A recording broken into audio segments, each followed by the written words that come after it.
Hi, it's Mike here, bringing you another review video in collaboration with Factory Direct Hobbies. Well, today on the bench, we've got Trumpeter's 1 in 32nd scale MiG-23 MF Flogger-B. This is the export variant of the Flogger, and the kit comes with decals for East Germany and for the Czechoslovakia, as it was then, Czechia as it is now. It's an iconic aircraft and it has a huge fan base, so I was really eager to give one of these a go and see what it came out like. So what was the overall view of this kit? I think let's take the positives first. Let's look at the good things about this kit. Huge selection of weaponry that came with it. We'll talk a little bit further about it in a moment, but they didn't nickel and dime you on it at all. All the weaponry that you would want to put on the kit is there, but that's slightly the flaw in some of the Soviet and Russian aircraft that Trumpeter make. They include every Russian missile under the sun. It's as though they can't work out what this aircraft could actually carry and give you everything. It's the opposite of what Hasegawa do, where they make you buy the missiles separately. With this one, it came with maybe 50 different missile types. That's probably 30 different missile types. Only 2 of those missile types could actually be carried by the export variant of the flanker. So a quarter of the plastic in the box goes into the spares bucket. Now that's pretty cool. If you like Russian missiles, then you've got a bunch of free kits in there. I'm not complaining at all. I mean, they put extra stuff in there. What's to complain about? It doesn't seem to affect the price at all. The price is commensurate, if not lower, than other 1 in 32nd scale models. But still, what I find is that just requires you to do a little bit of research when you're looking into it about what the aircraft can actually handle. So do that little bit of research. I guess that's part of the fun as well.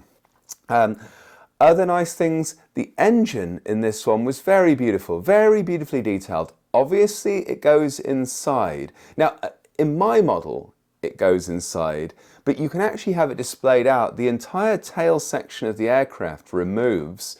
You can have it removable, and the engine itself can be mounted on a dolly. So if you're doing a sort of maintenance diorama, maintenance vignette, it would be fantastic. This would be such a great subject for that. It's a lot like Tamir's 1 in 32 F-16 Fighting Falcon in that respect, that it's very easy to pose all open with parts open and that sort of thing, which I thought was a really nice touch. The landing gear on this model is super solid. Now, if you know anything about the Flogger, you'll know that it has a very unique landing gear style. It has huge potential weakness in the modeling world. It's very chunky pieces of metal on the real thing, and they can hold the weight in that weird position, but once you translate that into plastic, it's a kind of different story. Not so with the way that Trumpeter have done it. I was very, very nervous about it. But I put it on its landing gear and it was absolutely solid. And that's fantastic. That really does show great attention to detail, because that's one of the big weaknesses in some models. If it has wobbly landing gear, you have to be so careful if you ever touch it. I like to pick mine up. If you follow me on Instagram, you know I like to pick them up and take photos of them in various locations and that sort of thing. And the landing gear can be one of those nervous moments. Not so with this one. Really, really good. Okay, let's move on then. The engineering on this model is very advanced. The fuselage itself comes in a number of different parts. If you look here on the model, this whole nose section is one part. There's a central section, an upper central section. The wings actually attach onto the sort of upper deck of the aircraft. There's another section that goes on underneath in the middle, so between sort of here and here. Then there's another section that goes on at the end. There's some very clever ways in which they've fitted things together. For example, the joint between the front section and the aft section is accomplished via a sort of groove, a slot and groove kind of mechanism. Now that would be fantastic. That would hold it together really, really well. Except that the fit isn't there, and there's nothing that you can really do about it to make it better. Maybe you could get lucky with the kit.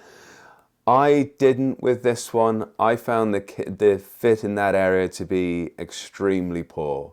Nigh on impossible to fit together. There's probably people out there who can do it. Please say in the comments that you managed to do it, and I don't know, I'll send you a beer or something like that, because good on you if you can get this thing to fit together.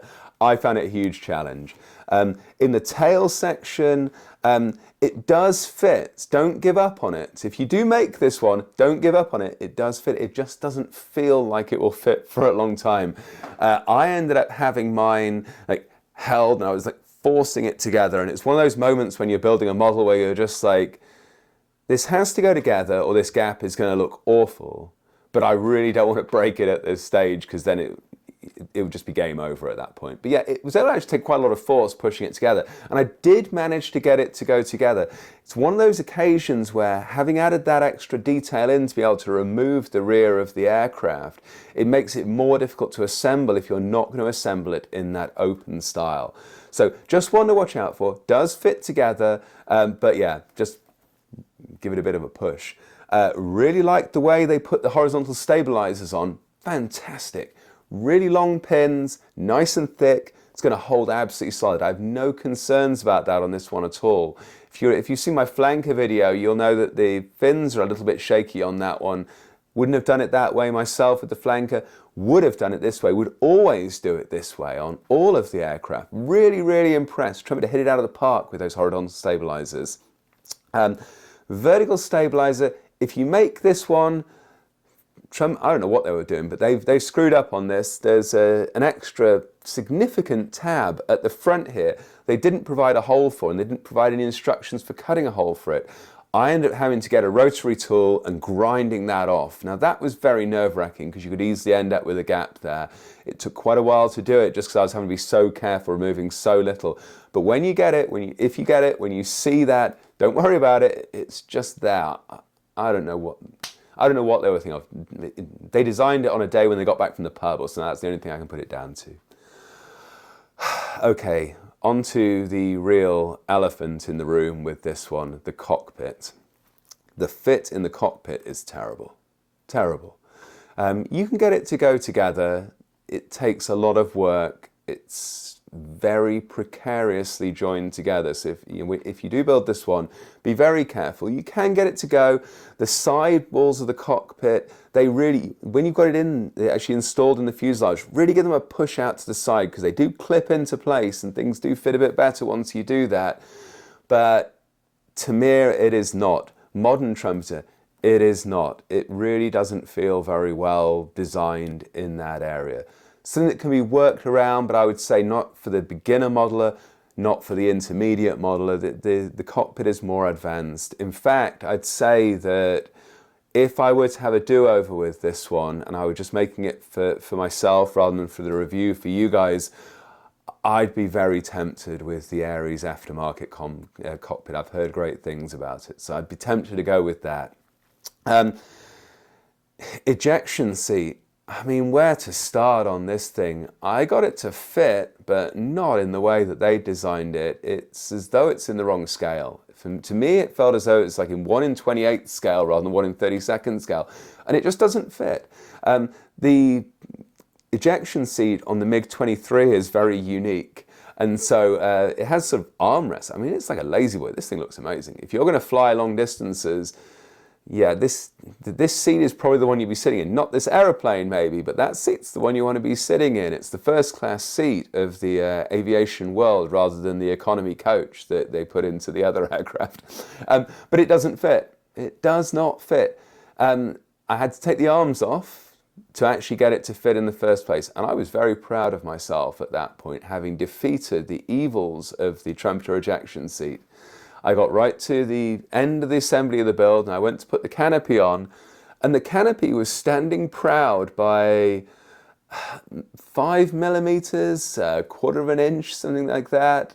I mean, appalling. Really, really appalling. I was able to work around it, but what I had to do was snap off the back of the ejection seat, and again get the rotary tool and grind off that half a centimeter, quarter of an inch off the back of the seat, and then force it down into place to get the canopy to close to an acceptable level. Now, I don't like doing that on a model. That's changed the detail. I've accommodated for a flaw. Again, if you were to go aftermarket, you'd probably be able to avoid doing that.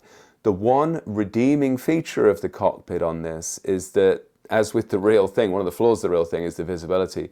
The visibility of the cockpit is low. So it's not as though it's sitting out there proud like with an F-35 or something like that where you'd see every single detail. It's kind of sunk away a little bit, so you can get away with it. But yeah, there we go. Quality of the decals, let me move on to that now. Excellent, excellent, really, really good. Decals held together well, came off the sheet with minimal soaking, sat down well onto the model. I used Microsol to really get them to go down. I don't think you even really needed it. I think this one would have been fine with just some microsed or something like that, you know, one of the weaker options. So good in that respect, really like the decals.